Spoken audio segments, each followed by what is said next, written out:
વિદ્યાર્થી મિત્રો, તમે પેન્ટેડ એપ્લિકેશન ડાઉનલોડ કરી લ્યો. અહીંયા તમને હોમ પેજ ઉપર જ વિકાસના દરેક વિષયનું તમને સોલ્યુશન્સ મળી જશે. લિંક નીચે ડિસ્ક્રિપ્શનમાં આપેલી છે. અને તમારા માટે ખાસ અમે લોન્ચ કરી રહ્યા છીએ રેપિડ રિવિઝન બેચ, જેની અંદર ગણિત, વિજ્ઞાન, સમાજ, ઇંગ્લિશ આખું રિવાઇઝ કરાવશું કે જેથી એક મહિનામાં તમને સરસ મજાનું રિઝલ્ટ ફાઇનલ એક્ઝામમાં લઈ આવો. અને સાથે માર્ચ મહિનામાં આપણે લોન્ચ કરવાનું છીએ પેપર સોલ્યુશન બેચ. તો હમણાં જ એપ્લિકેશન ડાઉનલોડ કરો. લિંક નીચે ડિસ્ક્રિપ્શનમાં છે. ચેનલ સબસ્ક્રાઇબ કરો. નમસ્કાર વિદ્યાર્થી મિત્રો, તો આજના વિડીયોમાં આપણે જોશું વાર્ષિક પરીક્ષા 2026 વિકાસ અસાઇનમેન્ટ ધોરણ 9 ગુજરાતી વિભાગ સી વ્યાકરણ વિભાગ. તેમાં પાર્ટ 2 જોતા નીચે આપેલ શબ્દના સમાસ ઓળખાવો. તેમાં પેલું વૃંદાવન, તેનો સમાસ છે તત્પુરુષ. તેમજ બીજું દીપમાળા, તત્પુરુષ સમાસ. તેમજ શ્રમ દ્રષ્ટિ, તેનો જવાબ છે કર્મધારય સમાસ. ત્યારબાદ ચોથું શ્રાવણ ભાદરવો, તેમાં દ્વંદ્વ સમાસ. તેમજ પાંચમું જીવન જંગ, તત્પુરુષ. છઠ્ઠું ગૃહમાયા, તત્પુરુષ. અંગરક્ષક, તેનો જવાબ છે ઉપપદ.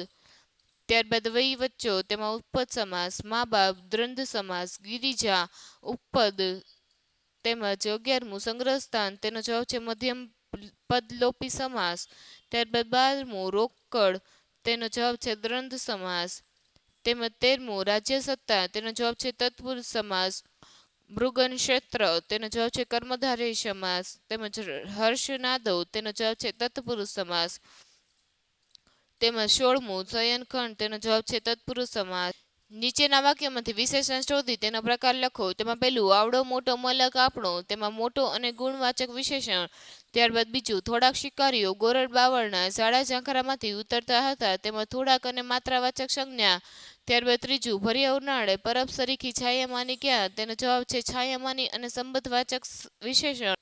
ચોથો સવાલ, તેણે એક બાટલો અરુણિમા તરફ ફેંક્યો, તેનો જવાબ છે એક અને સંખ્યાવાચક વિશેષણ. ત્યારબાદ પાંચમું ધોરિયાની કુણી લીલી ધ્રોવ ઉપર દેહ ઢાળીને બેઠો, તેમાં ધોરિયાની સંબંધવાચક અને કુણી લીલી એ ગુણવાચક વિશેષણ છે. ત્યારબાદ છઠ્ઠું સોડાની જીભમાં 7 ગણો વેગ આવી ગયો હતો, તેનો જવાબ છે સોડાની સંબંધવાચક અને 7 એ સંખ્યાવાચક વિશેષણ છે. ત્યારબાદ સાતમું એક ખેડૂતની આટલી ઉદારતા જોઈને એનું અંતર પણ ઠર્યું, તેમાં એક સંખ્યાવાચક, આટલી પ્રમાણવાચક અને એનું એ સંબંધવાચક છે. આઠમું એથી મીઠી એની 7 ચુકલી ગાળો, તેમાં મીઠી અને 7 ચુકલી ગુણવાચક અને એની એ સંબંધવાચક છે. ત્યારબાદ નવમું નાનજીભાઈએ ભોળી પણ પ્રેમાણ પ્રજાનો વિશ્વાસ જીત્યો, તેમાં ભોળી અને પ્રેમાણ એ ગુણવાચક વિશેષણ છે. ત્યારબાદ 10મું તેમણે ભારતીય સંસ્કૃતિના ઉત્તમ સંસ્કારો મેળવ્યા છે, તેમાં ભારતીય ગુણવાચક અને ઉત્તમ એ પણ ગુણવાચક. ત્યારબાદ 11મું વણખેડેલી ધરતીમાં અજાણ્યા પ્રદેશમાં કપાસ અને ચા કોફીની ખેતી શરૂ કરી, તેમાં વણખેલી અને અજાણ્યા કૃદંતવાચક વિશેષણ છે. ત્યારબાદ 12મું 13 વર્ષની કુમળી વયે નાનજીભાઈએ યુગાન્ડા જવાનું નક્કી કર્યું, 13 એ સંખ્યાવાચક અને કુમળી એ ગુણવાચક વિશેષણ છે. ત્યારબાદ નીચેના વાક્યોમાંથી સર્વનામ શોધીને તેનો પ્રકાર જણાવો. તેમાં પહેલું તમે નમક હલાલ છો કે નમક હરામ, તેમાં તમે અને એ પુરુષવાચક સર્વનામ છે. ત્યારબાદ બીજું શું આપે, કાળજા અમારા, તેનો જવાબ છે શું અને પ્રશ્નાર્થક.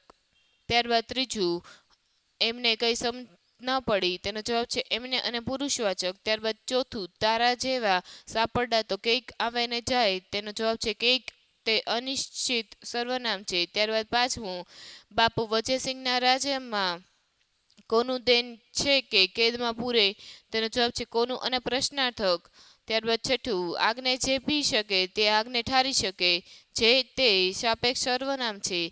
ત્યારબાદ સાતમું ભીંજાઈ ન જવાય એટલે હું છત્રી લાવી છું, તેમાં હું અને પુરુષવાચક સર્વનામ છે. ત્યારબાદ આઠમું ગુરુસ્થાને કોને મૂકવા તે વિચાર ચાલતો હતો, તેનો જવાબ છે કોને અને પ્રશ્નાર્થક સર્વનામ છે. નવમું પોતાની પાઘડી પહેરાવી દીધી, તેમાં પોતાની અને સર્વવાચક સર્વનામ છે. ત્યારબાદ 10મું ચાલો હું તમને ત્યાં દોરી જાઉં, તેનો જવાબ છે હું પુરુષવાચક, તમને પુરુષવાચક, ત્યાં સ્થળવાચક અથવા તો સ્થાનવાચક સર્વનામ છે. ત્યારબાદ નીચે આપેલા તળપદા શબ્દોમાં શિષ્ટરૂપ લખો. તેમાં પહેલું રહ તેનું તળપદું છે ધ્રુસકે ધ્રુસકે. બીજું સિદ્ધને, તેનો જવાબ છે શા માટે. જ્ઞાતા, તેનો જવાબ છે ગયા હતા. દી, તેનો જવાબ છે દિવસ. પાંચમું અસ્તરી, તેનો જવાબ છે સ્ત્રી. મોશે, તેનો જવાબ છે મોહાશય. આપણ, તેનો જવાબ છે આપણે. વાણીહાટ, વાણિયાની દુકાન. ત્યારબાદ સંધા, તેનો જવાબ છે બધા. ત્યારબાદ જુદ્ધ, તેનો જવાબ છે યુદ્ધ. ત્યારબાદ ધાયા, તેનો જવાબ છે દોડ્યા. 12મું કાકે, તેનો જવાબ છે કાકાએ. 13મું રેવા, તેનો જવાબ છે રહેવાસી. 14મું કોકદી, તેનો જવાબ છે કોઈ દિવસ. 15મું ગોલાપા, તેનો જવાબ છે ગુલા. ત્યારબાદ 16મું ધાન, તેનો જવાબ છે અનાજ. 17મું સિદ્ધ, શા માટે. લખ છ, તેનો જવાબ છે લખે છે. અને 19મું ભોય, તેનો જવાબ છે ભય. ત્યારબાદ 20મું સાપડદા, તેનો જવાબ છે સિપાઈઓ. ત્યારબાદ નીચે આપેલ શબ્દોના વિરુદ્ધાર્થી શબ્દ લખો. તેમાં પહેલું બીમાર, તેનો વિરુદ્ધાર્થી છે સાજો. ત્યારબાદ બીજું પૂર્વ, પશ્ચિમ, ગરીબ, શ્રીમંત, સફળ, નિષ્ફળ, દીર્ઘ, લઘુ, ઉત્કર્ષ, અપકર્ષ, પ્રારંભ, તેનો વિરુદ્ધાર્થી છે અંત, આડંબર, નિડાંબર. ત્યારબાદ 10મું ઉદય, તેનો જવાબ છે અસ્ત, અસડ, કઠિન, શ્રદ્ધા, અશ્રદ્ધા, વારસ, બિનવારસ. 14મું ગંદુ, સ્વચ્છ, સામાન્ય, અસામાન્ય. 16મું ધર્મ, અધર્મ. 17મું મૃદુ, કઠોર. 18મું સેવા, કુસેવા. 19મું આંધળો દેખાતો. અને 20મું નિંદા, તેનો વિરુદ્ધાર્થી છે વખાણ. ત્યારબાદ નીચેના વાક્યોની કાળ અવસ્થા જણાવો. તેમાં પહેલું વિકાસ માટેના દરવાજા ખોલ્યા, તે ભૂતકાળ દર્શાવે છે. ત્યારબાદ બીજું તેમણે કરેલા સમાજ ઉપયોગી કાર્યો કાયમ યાદ રહેશે, તેનો જવાબ છે ભવિષ્યકાળ. ત્રીજું ઇતિહાસ વિશિષ્ટ વ્યક્તિઓની નોંધ લે છે, તેનો જવાબ છે વર્તમાનકાળ. ચોથું દીકરી વહાણે કોણ ચડશે, તેનો જવાબ છે ભવિષ્યકાળ. ત્યારબાદ પાંચમું તેજમલ ઠાકોરે યુદ્ધમાં પહેલો ઘાત દીધો, તેનો જવાબ છે ભૂતકાળ. છઠ્ઠું કંગાળ બે બળદ કોષ ખેંચતા હતા, તેનો જવાબ છે ભૂતકાળ. સાતમું વસ્તીના સોમું કોકદી જોશે, તેનો જવાબ છે ભવિષ્યકાળ. આઠમું બધો બોળો મહેમાનોને ખવડાવી દીધો, તેનો જવાબ છે ભૂતકાળ. ત્યારબાદ નવમું ભાઈ ભૂખ લાગી છે, તેનો જવાબ છે વર્તમાનકાળ. 10મું લોકોએ ધર્મગુરુની સલાહ લીધી, ભૂતકાળ. પ્રાર્થના કરશો તો વરસાદ આવશે, તેમાં ભવિષ્યકાળ દર્શાવે છે. તેમજ હું વિદ્યા આપીશ, તે ભવિષ્યકાળ. તેણે મારો ખૂબ આભાર માન્યો, તે ભૂતકાળ દર્શાવે છે. તેમજ આપણે સૌ પ્રાર્થના કરીએ છીએ, તે વર્તમાનકાળ દર્શાવે છે. ત્યારબાદ રેખાંકિત વાક્યાંશો માટે રૂઢિપ્રયોગ યોગ્ય રહેશે તે વિકલ્પોમાંથી શોધીને લખો.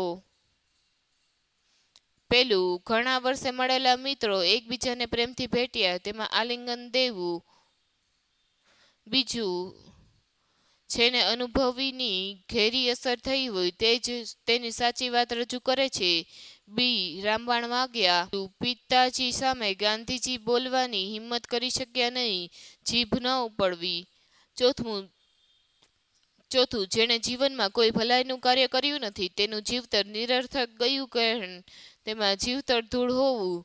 પાંચમું ગોઝોડ અકસ્માતના સમાચાર સાંભળી સ્વજનોએ શોકમગ્ન થઈ ગયા, તેનો જવાબ છે શોકના વાદળ છવાઈ જવા. છઠ્ઠું અમૃત કાકીના મનમાં મંગુના નામનો એક જ વિચાર આવ્યો કરતો હતો, તેમાં જવાબ છે એક જ તંબુરો વાગી રહેવો.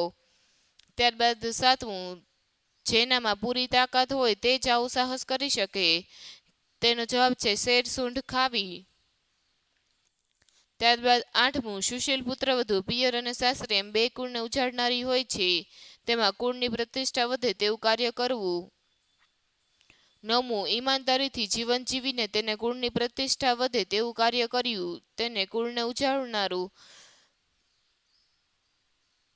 ત્યારબાદ દસમું ટીમમાં અન્ય ખેલાડીઓ કરતાં તે ચડિયાતો લાગતો હતો, તેમાં ઉપર ઉઠવું. 11મું નાની નાની વાતમાં અતિશય ચિંતાતુર થવું યોગ્ય નથી, તેનો જવાબ છે બ્રહ્માંડનો ભાર ઠલાવો.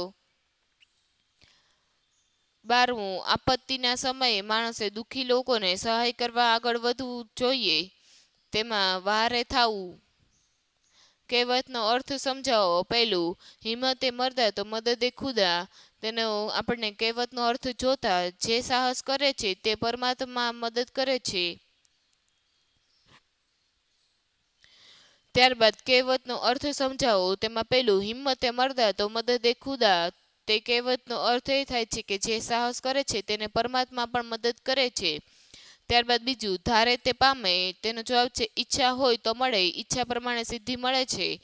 ત્યારબાદ ત્રીજું, પાળિયું કૂતરું પગે વળગે. તેમનો જવાબ છે વધારે લાડ કરો તો છોડે નહીં. ત્યારબાદ ચોથું, દાંત આપ્યા છે તો ચાવડીનો આપશે. તેનો જવાબ છે જન્મ આપ્યો તો ખાવાની વ્યવસ્થા પણ કરશે. ત્યારબાદ પાંચમું, ઘરની બિલ્લી મારાથી મિયાવ. તેનો જવાબ છે મારા પોતાના જ મારા સામા થાય છે. ત્યારબાદ છઠ્ઠું,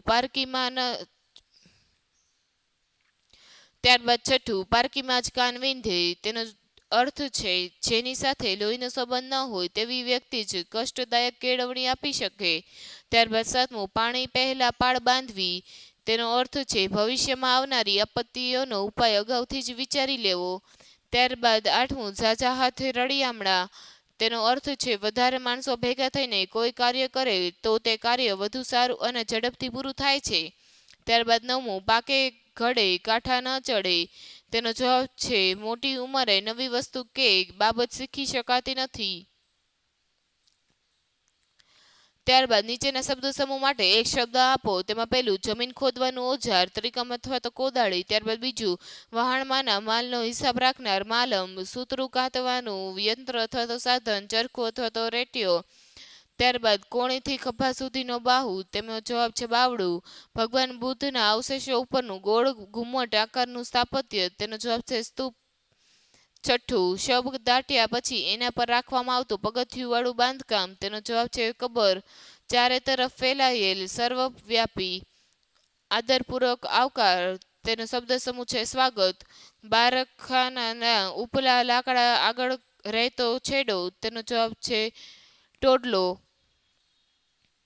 ત્યારબાદ ઘરનું અથવા તો કુટુંબનું ઢાંકણ એટલે છત્ર. 11મો સવાલ જોતા, મૃત્યુના દેવ. તેનો જવાબ છે મૃત્યુંજય.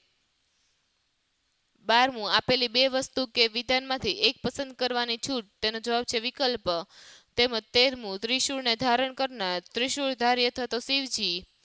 ત્યારબાદ નીચેના વાક્યોને કર્મણી વાક્યમાં ફેરવો. તેમાં પહેલું, યુગાન્ડાની આર્થિક પ્રગતિનો પાયો નાનજીભાઈએ નાખ્યો.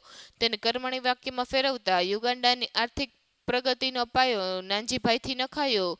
ત્યારબાદ બીજું, ઝેડ કોણ આપે. તેનો જવાબ છે ઝેર કોનાથી અપાય. તેમજ તમને આ કોતર અમે આપ્યું, તમને આ કોતર અમારાથી અપાયું. ત્યારબાદ પરિચારિકા મીઠા સ્વર ભર્યા શબ્દો બોલી. પરિચારિકાથી મીઠા ભર્યા શબ્દો બોલાયા. ત્યારબાદ પાંચમું, કેરીનો રસ આપણે ખાઈએ છીએ તેનું કર્તરી. પાંચમું, કેરીનો રસ આપણે ખાઈએ છીએ તેનું કર્મણી વાક્ય કરતા કેરીનો રસ આપણાથી ખવાય છે. ત્યારબાદ માણસ સુખે શોધે છે. તેનો જવાબ છે માણસ વડે સુખ શોધાય છે. ત્યારબાદ હરિલાલ પંખો નાખે છે, હરિલાલથી પંખો નખાય છે. ત્યારબાદ આઠમું, જનક ખડખડાઈ હસે છે. તેનો જવાબ છે જનકથી ખડખડાટ હસાય છે. ત્યારબાદ નીચેના વાક્યોને કર્તરી વાક્યમાં ફેરવો. અરુણિમાને સલાહ મળતી, તેઓ અરુણિમાને સલાહ આપતા. ત્યારબાદ બીજું, કાલ તમને બહુ ગાળો દેવાઈ ગઈ. તેનો જવાબ છે કાલ તમને મેં બહુ ગાળો દઈ દીધી. ત્યારબાદ ત્રીજું, એ આપણાથી અર્પણ કરાય છે સમાજને. એ આપણને અર્પણ કરીએ છીએ સમાજને. ત્યારબાદ ચોથું, અરુણિમા વડે એવરેસ્ટ પર આરોહણ કરાય છે. તેનો જવાબ છે અરુણિમા એવરેસ્ટ પર આરોહણ કરે છે. ત્યારબાદ વિધિ વાક્યમાં રૂપાંતર કરો. તેમાં પહેલું, પગ વગરના માટે પર્વતારોહણ શક્ય ન ગણાય. તેનું વિધિ વાક્યમાં રૂપાંતર કરતા પગ વગર માટે પર્વતારોહણ અશક્ય ગણાય. ત્યારબાદ બીજું, ઉંદરની વસ્તી પર અંકુશ નથી, ઉંદરની વસ્તી પર નિરંકુશ છે. ત્યારબાદ મુકુંડુ ઋષિને સંતાન ન હતું, મુકુંડુ ઋષિ નિસંતાન હતા. તેનો સ્વીકાર ન કરવો જોઈએ, તેનો અસ્વીકાર કરવો જોઈએ. ત્યારબાદ બિચારી થાકી ન જાય, બિચારી થાકી જ જાય છે. ત્યારબાદ શું હું થાકી છું. તેનો જવાબ છે હું અથાક રહી છું. ત્યારબાદ સાતમું, મા વગર બધું સૂનું કહ્યું છે તે ખોટું નથી. તેનો જવાબ છે મા વગર બધું સૂનું કહ્યું છે તે સાચું છે. ત્યારબાદ આઠમું, મારાથી એ બંને તેવું નથી. તેમજ તેનો જવાબ છે મારાથી એ અશક્ય છે. નીચેના વાક્યો સાદા સંયુક્ત કે મિશ્ર છે તે લખો. તેમાં પહેલું, હોસ્પિટલના ડોક્ટર અને ફાર્માસિસ્ટે રક્તદાન કર્યું, તે સંયુક્ત વાક્ય છે. બીજું, જ્યારે અરુણિમા દિલ્હી જઈ રહી હતી ત્યારે ટ્રેનમાં બદમાશોએ તેની ચેન ખેંચવાની કોશિશ કરી હતી, સંયુક્ત વાક્ય છે. ત્રીજું, ડોશી રાંધતા હતા, તે સાદું વાક્ય. તું સાજી થાય પછી કોઈક નોકરી કરજે, તેનો જવાબ છે સંકુલ વાક્ય. અરે બાબુએ આંખ ખોલી, તે સાદું વાક્ય છે. બૈરાનો રોકડનો અવાજ બંધ થાય છે, સાદું વાક્ય. એક અપ્સરા ઉડકતી આવી પહોંચી અને ઈના રેશમી લુગડાથી મારું નાક લૂછ્યું, તેનો જવાબ છે સંયુક્ત વાક્ય. માળો દેવલો ઈને તે શા પૂર્ણ કર્યા હશે કે સ્વર્ગ મળી ગયું, તેનો જવાબ છે સંયુક્ત વાક્ય. એ પીડાનું સ્મરણ આજે પણ એના રૂવાડા ઊભી કરી દે છે, તેનો જવાબ છે સાદું વાક્ય. 10મું, લોકોએ એને પાગલ ગણી કારણ કે પગ વગરના માટે પર્વતારોહણ અશક્ય ગણાય, સંકુલ વાક્ય. તેણે પ્રયાસો ચાલુ રાખ્યા અને ધીમે ધીમે આગળ વધી, સંયુક્ત વાક્ય. ત્યારબાદ 12મું, આજ ધર્મનો થાંભલો ખરી પડ્યો, સાદું વાક્ય. 13મું, સંપત્તિ કમાનારા અનેક હોય છે પણ સમાજને આવી હિતકર રીતે પાછી વાળનારા બહુ થોડા હોય છે, સંયુક્ત વાક્ય. ત્યારબાદ 14મું, એક ઉદ્યોગ તરીકે કપાસનો એવો વિકાસ કર્યો કે યુગાન્ડા રૂ માટે જગવિખ્યાત બન્યો, તેમાં સંકુલ વાક્ય. ત્યારબાદ નીચે આપેલા શબ્દોને ધ્વનિ ઘટકો છૂટા પાડો. તેમાં પહેલું, ઈશ્વરીય, ઈશ પ્લસ સ પ્લસ વ પ્લસ અ પ્લસ ર પ્લસ ઈ પ્લસ ય એટલે ઈશ્વરીય બનશે. ત્યારબાદ બીજું, આર્થિક, આ પ્લસ ર પ્લસ થ પ્લસ ઈ પ્લસ ક બનશે. કૃત્રિમ, તેની ધ્વનિ છૂટા પાડતા ક પ્લસ રૂ પ્લસ તુ પ્લસ ર પ્લસ ઈ પ્લસ મ પ્લસ તમ મળશે. તેમજ કરોડરજ્જુ, ચિંતાળુ, લીલા કુંજારું, ઘોડેસવાર, લોહી લુહાણ, શુદ્ધાતુર, મોલતુ, મોસણઝુર, રત્નાકર, માર્કંડેય, નિર્ભય અને જ્ઞાતિની બધા ધ્વનિ છૂટા પાડતા આ રીતે બનશે. ત્યારબાદ નીચેના વાક્યમાંથી રવાનું કરી શબ્દ શોધીને લખો. તેમાં પહેલું, બૈરાનો રોકડનો અવાજ બંધ થઈ જાય છે, તેમાં રોકડ. બીજું, કકળાટ કરશો તો એ મૂંઝાઈ જશે, તેમાં કકળાટ. ત્રીજું, આ ઈના હોઠ પણ ફફડે, તેનો જવાબ છે ફફડે. ટાઢા બોળ વાદળામાંથી સરસર ઊંચે ને ઊંચે એમ ઉડાડતા હતા, તેમાં જવાબ છે સરસર. 5મું, જોયું તો બોલનાર મરક મરક હસી રહ્યો હતો, તેનો જવાબ છે મરક મરક. 6થું, એમનું ઘર બાળ પૌત્ર પૌત્રીઓથી ખિલખિલાટ હસી ઉઠ્યું, તેનો જવાબ છે ખિલખિલાટ. ત્યારબાદ 7મું, પગ મૂક્યો તે તરત જ ખડખડ એવો અવાજ શરૂ થયો, તેમાં ખડખડ એ રવાનુકારી શબ્દ છે. ત્યારબાદ 8મું, આધેની ભેખેડે ભડભડ બળતી ચેહે રાતી શમશાને, તેનો જવાબ છે ભડભડ. Thank you. આ વિડીયોને લાઇક કરો તથા શેર કરો. તેમજ આપણી એપ્લિકેશનમાં ધોરણ 9 વિકાસનું સંપૂર્ણ સોલ્યુશન મુકાઈ ગયેલ છે, તો એપ્લિકેશન ડાઉનલોડ કરો અને ચેનલને સબસ્ક્રાઇબ કરો. વિદ્યાર્થી મિત્રો, તમે પેન્ટેડ એપ્લિકેશન ડાઉનલોડ કરી લો. અહીંયા તમને હોમ પેજ ઉપર જ વિકાસના દરેક વિષયનું તમને સોલ્યુશન્સ મળી જશે. લિંક નીચે ડિસ્ક્રિપ્શનમાં આપેલી છે. અને તમારા માટે ખાસ અમે લોન્ચ કરી રહ્યા છીએ રેપિડ રિવિઝન બેચ, જેની અંદર ગણિત, વિજ્ઞાન, સમાજ, ઇંગ્લિશ આખું રિવાઇઝ કરાવશું કે જેથી 1 મહિનામાં તમે સરસ મજાનું રિઝલ્ટ ફાઇનલ એક્ઝામમાં લઈ આવો. અને સાથે માર્ચ મહિનામાં આપણે લોન્ચ કરવાની છીએ પેપર સોલ્યુશન બેચ. તો હમણાં જ એપ્લિકેશન ડાઉનલોડ કરો. લિંક નીચે ડિસ્ક્રિપ્શનમાં છે. ચેનલ સબસ્ક્રાઇબ કરો.